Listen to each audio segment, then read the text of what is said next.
السلام علیکم، میرا نام طاہر علی ہے اور میرے یوٹیوب چینل کا نام اردو سانگ زبان ہے اور میں اس چینل پہ اردو تشریحات اپلوڈ کرتا ہوں اور میرے چینل کو سبسکرائب کرنا نہ بھولیے گا۔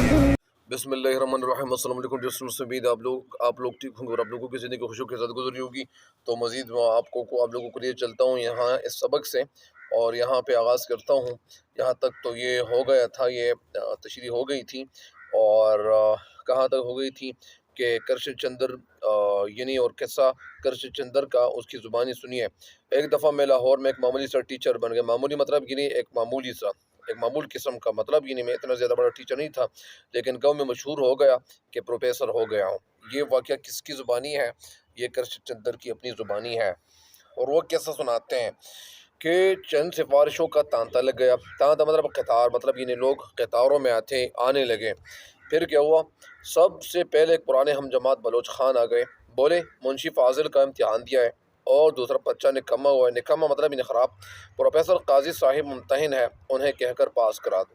مطلب میں تو اس وقت معمولی ٹیچر بن گیا تھا لیکن وہ یہ سمجھنے لگے تھے کہ میں ایک پروفیسر بن گیا ہوں، لہٰذا پروفیسری کا رعب زیادہ ہوتا ہے۔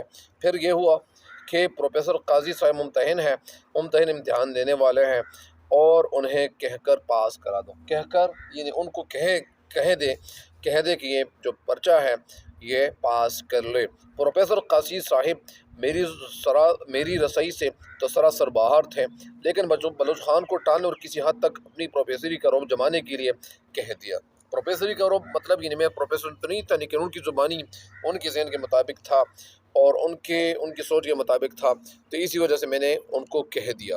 کیا کہہ دیا؟ یعنی یہ بات میں نے ان کو عرض کر دی اور میں نے یہ بات ان کے سامنے یہ بات کہی کہ ارے قاضی وہ تو ہمارا لنگوٹیا ہے۔ لنگوٹا مطلب یعنی بچپن کا دوست ہے، تو میں فرسٹ ڈویژن دلوا دیں گے۔ فرسٹ ڈویژن دلوا دیں گے، اس کے بعد بلوچ خان نے نتیجہ سنا تو فوراً لکھا اب گاؤں میں کبھی نہ آنا ورنہ مار ڈالوں گا۔ ارے قاضی صاحب وہ تو ہمارا لنگوٹیا ہے اور فرسٹ ڈویژن دلوا دیں گے۔ اس کے بعد بلوچ خان نے نتیجہ سنا اور پھر کیا ہوا کہ فوراً لکھا اب گاؤں میں کبھی نہ آنا ورنہ مار ڈالوں گا۔ 2 ہی دن گزرے تھے کہ میرے ہمسائے پنڈت شیو نارائن اپنے بیٹی کی سفارش لے کر آدم کے، مطلب 2 ہی دن گزرے تھے کہ وہ اپنے بیٹی کی سفارش کے لیے آدم کے مطلب چلے آئے۔ بولے کاکے پرکاش نے میٹرک کا امتحان دیا ہے، تاریخ کا پرچہ ذرا گڑبڑ گیا ہے۔ گڑبڑ مطلب انہیں تھوڑا سا نکما ہوا ہے، اچھا نہیں ہوا۔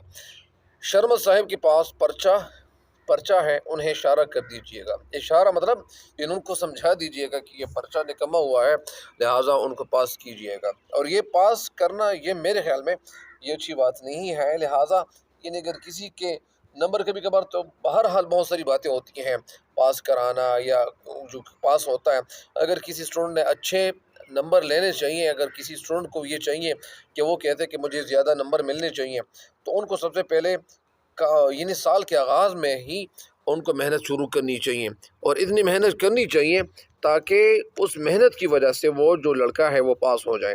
لہٰذا کسی انسان کی جو محنت ہوتی ہے وہ رنگ ضرور لاتی ہے۔ اگر کسی کی جو محنت ہوتی ہے وہ اس وقت وہ زیادہ رنگ نہیں لاتی اور اتنی زیادہ کامیابی ان کو نہیں ملی، لیکن بعد میں آنے والی جو زندگی ہے اس میں وہ کامیابی حاصل کر سکتے ہیں۔ مزید محنت اگر وہ اس میں اضافہ کر لیں تو مزید بھی اچھے نمبر وہ حاصل کر سکتے ہیں۔ بہرحال اشارے سے ظاہر تھا کہ پنڈت جی کے ذہن میں میرے رسوخ کا بلند تصور ہے۔ اشارے سے ظاہر تھا مطلب اشارے سے ظاہر کیا تھا کہ پنڈت جی کے ذہن میں میرے رسوخ مطلب یعنی میری جو شہرت ہے وہ کیا ہے، یہ بہت زیادہ ہے، تصور ہے۔ چنانچہ اس وقت تو کہہ دیا کہ فکر نہ کریں، پنڈت جی شرما کے کان پکڑ کر لڑکے کو پاس کرا دوں گا۔ لیکن یہ حقیقت تھی کہ شرما صاحب کے کان میں کیا تھا کہ شرما صاحب کے کان میں کیا ہوا، میری گرفت سے یکسر باہر تھے۔ میری گرفت سے یعنی میری کنٹرول سے، یکسر مطلب مکمل طور پر باہر تھے، مطلب یعنی میں ان تک نہیں پہنچ سکتا تھا۔ بہرحال مجھے معلوم تھا کہ لونڈا فیل تو ہو ہی جائے گا، مطلب یعنی وہ بچہ فیل ہو ہی جائے گا۔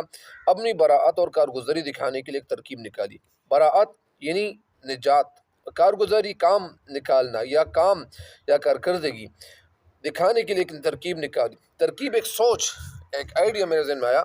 ایک دن یعنی ترقی مطلب یعنی ایک آئیڈیا آنا۔ ایک دن پنڈت جی اور پرکاش کو بلا بھیجا اور کسی قدر جلال میں آ کر پنڈت جی سے خطاب کیا، واہ پنڈت جی واہ، آپ نے ہماری خوب کرکری کرا دی۔ خوب کرکری مطلب بے عزتی کرا دی۔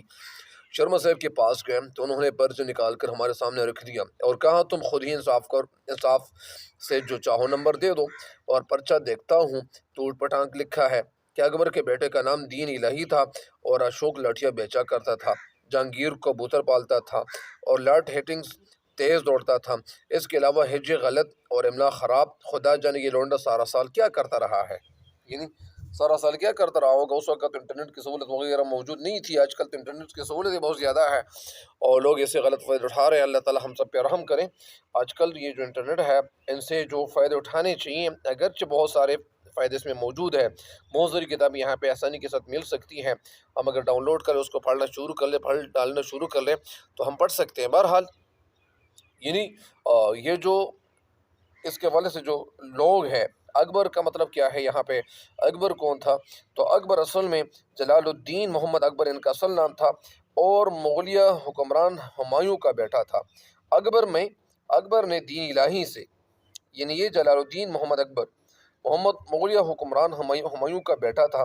اکبر نے دین الہی کے نام سے ایک نیا مذہب جاری کیا تھا۔ یہ تو اکبر کے حوالے سے بات ہے۔ اشوک کون تھے؟ تو اشوک اصل میں کون تھے؟ یعنی یہ 273 اور یعنی 232 قبل مسیح سے لے کر 273 تک وہ زندہ رہے۔ سلطنت یعنی گمت کا راجہ تھا، موریہ خاندان کا بانی چندر گبت کا بیٹا تھا اور بدھ مت کا پیروکار تھا، نہایت رحم دل اور غریب پرور راجہ تھا۔ یہ تو اشوک کے حوالے سے ہسٹری ہے۔ اور پھر ان کے آگے یعنی ہسٹنگز، وارن ہسٹنگز مطلب یعنی یہ کون تھے یا یہ کون تھا؟ 1733 عیسوی میں پیدا ہوا اور 1818 میں پھر مر گیا۔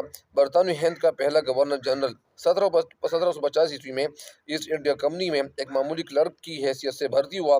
ترقی کرتے کرتے 1769 عیسوی میں یعنی 1769 عیسوی میں مدراس کا گورنر بنا اور 1774 عیسوی میں پھر ہندوستان کا پہلا گورنر جنرل بنا۔ یعنی یہ 1774 کو 1774 کہتے ہیں۔ پھر کیا ہوا؟ اس پر ہماری کارگزاری سے مطمئن ہو کر پنڈت جی نے اپنا ڈنڈا اٹھایا اور پرکاش کی رسید کرتے ہوئے فرمایا، کمبخت تاش کھیلتا رہا ہے اور کیا کرتا رہا ہے۔ لیکن جب کچھ روز بعد نتیجہ نکلا تو پرکاش پاس ہو گیا اور پھر باپ کا ڈنڈا لے کر میری تلاش میں پھرنے لگا۔ مطلب یہ ہوا کیا تھا؟ تو معاملہ کچھ الٹ پلٹ کے قسم کا تھا، لیکن یہ کیا سوچ رہے تھے؟ یہ سوچ رہے تھے کہ یہ مطلب یہ نہیں، وہ ان کو سمجھانے لگا کہ میں اصل میں بات کیا ہوئی تھی آگے، کہ وہ کارگزاری اور ان کی جو سوچ تھی، ان کا جو آئیڈیا تھا، ان کے ذہن میں آئیڈیا آیا تھا کہ یار یہ تو میں ایسا کام کروں گا۔ تو یہ ایسا کام کرنے کی وجہ سے پھر یہ ہوا کہ لیکن جب کچھ روز بعد نتیجہ نکلا تو پرکاش پاس ہو گیا اور پھر باپ کا ڈنڈا لے کر میری تلاش میں پھرنے لگا۔ سفارش طلب سے نبٹنے کا ایک ہی طریقہ ہے کہ اسے چور سمجھا جائے اور اس کے ساتھ چور کا سلوک کیا جائے۔ جو ہی یعنی جس طرح اس کے منہ سے سفارش کا کلمہ نکلے، آپ سر پر باہیں رکھ کر چور ہے چلانا شروع کر دے، یعنی شاؤٹنگ کرنا شروع کر لیں، اور پھر یہ ہو کہ ہمسائے اکٹھے کر لیں، قریب فون ہے تو پولیس کو اطلاع کریں، بلکہ فائر بریگیڈ کو لانے کی کوشش کریں، سائرن بجائیں۔ اگر سفارش طلب بھاگنے کی کوشش کرے تو اسے گتم گتا ہو جائیں۔ گتم گتا لڑائی جھگڑا کرنا۔ اگر آپ اسے گرفت میں نہ لے سکیں، گرفت مطلب کنٹرول میں، تو کم از کم اس کی پگڑی یا ٹوپی ضرور نوچ لیں اور پھر اس کی ٹوپی کا جلوس ضرور نکالیں۔ اگر پاکستان میں اس طرح کے 2-3 واقعات ہو جائیں اور اخباروں میں چھپ جائیں یا ٹی وی پر دکھائے جائیں تو وطن عزیز سے سفارش کا 4 دن میں قلقمہ ہو جائے۔ قلقمہ خاتمہ یعنی بےخنی ہو جائے گی، جڑ سے اکھاڑ پھینکا جائے گا، ختم ہو جائے گا۔ تو یہ تو تھا سبق یعنی سفارش طلب کا، اور یہ جو بزم آرائیہ سے یعنی یہ لیا گیا ہے، ماخوذ ہے، یہ ماخوذ مطلب بزم آرائیہ سے ہے۔